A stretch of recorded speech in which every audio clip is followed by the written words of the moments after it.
Hello everyone, in this video, I will show you how to fix iPhone speaker sound too. Low and adjust the volume on your iPhone and manage your sound settings for the best experience.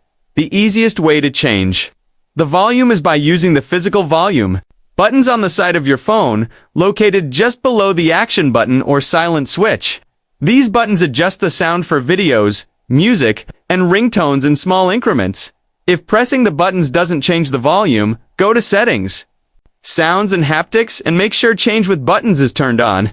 This lets the buttons control your ringer and alert sounds. You can also swipe down from the top right corner to open Control Center on iPhone X and later models. Then adjust the volume slider there to protect your hearing. Go to Settings greater than Sounds and Haptics greater than Headphone Safety. Here you can enable Reduce Loud Sounds to limit the maximum volume. The default is 85 decibels, about as loud as heavy city traffic.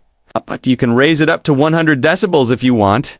Just be careful, as your phone will warn you if you listen at unsafe levels over time. Adjusting these settings helps you control your audio and protect your ears. If you found this video helpful, please like and subscribe for more tips.